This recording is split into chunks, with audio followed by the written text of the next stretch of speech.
So this already interesting NBA offseason just got even more interesting when this morning I woke up and saw on my phone that Chris Paul is now a Houston Rockets. So the trade was Chris Paul going to the Rockets in exchange for Patrick Beverley, Sam Dekker, Lou Williams, and a first-round pick in 2018, I believe. So personally, I'd say Houston won this one so far, but because they're acquiring Chris Paul, even though they're giving up some pretty decent assets in, obviously, they're losing Lou Williams, who's was nominated for 6th Man of the Year this season. Patrick Beverley, their best defensive player on the team, he's now gone to the Clippers. Plus, you're losing Sam Dekker, who is alright young player, 22 years old, and losing a first-round pick in 2018, I believe, which is their Rockets' first-round pick.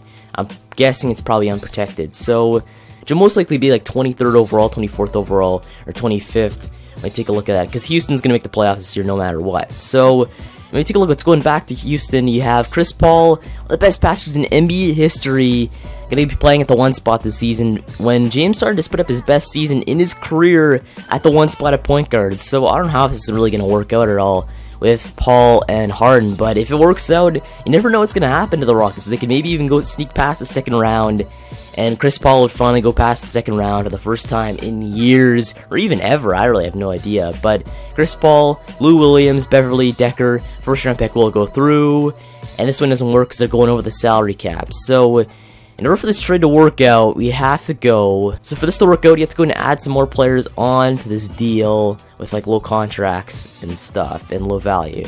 So at this.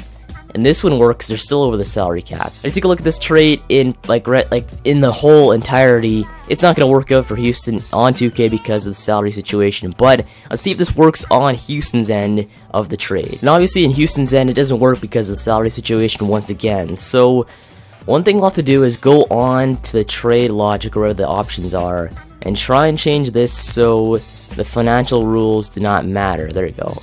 Let's see if this works on what end are we on now? On Houston's end with the salaries and stuff, because it should be able to work now with all the salary restrictions taken off in this trade. So add all the pieces right there.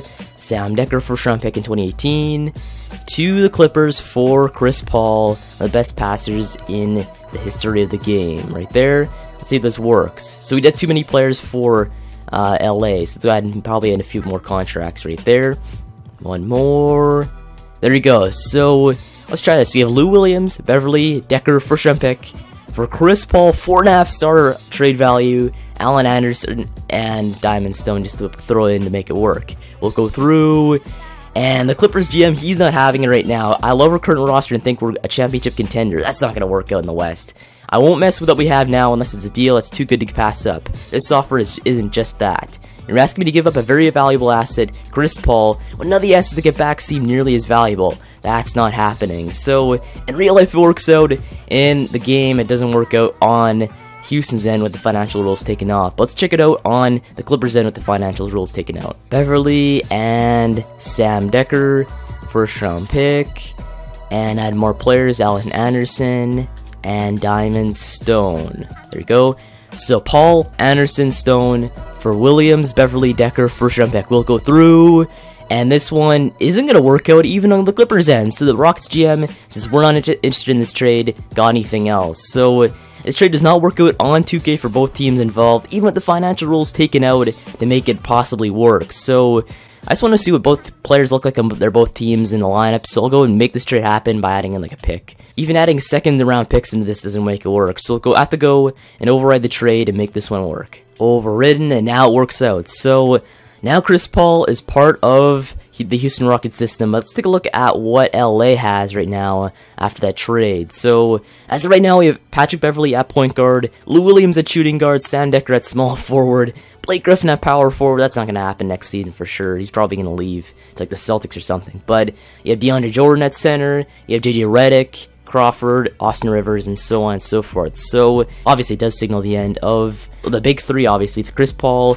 DeAndre Jordan, and Blake Griffin all going to be split up after this offseason. So new team, probably going to tank next season, is the LA Clippers. But let's take a look at what Houston has now after that trade with Chris Paul at point guard. New team, but now we have Chris Paul at point guard, 92 overall. We have James Harden at 96 overall at shooting guard, Trevor Ariza, Ryan Anderson, Clint Capella, Eric Gordon still 6th man of the year. He won it this season. He got Nene, Montrezl Harrell. I mean, he got a pretty decent team, I guess, but I don't know. They kind of ripped apart their bench just to go and add a quality point guard when they had a point guard all along in James Harden. They should have just went and signed a few free agents instead of making this trade, to be honest, for me. But let's see if the trade works out, though. If they make it past the second round, it'll be a success for the Houston Rockets, whereas the Clippers, it helps the rebuild plan, maybe go and add a few quality players in the next few years in the draft, and finally make the team great again in LA. So I guess on this one off right here, make sure to like, subscribe for more of these trade breakdown videos, and thanks for watching. I'll see you in the next one.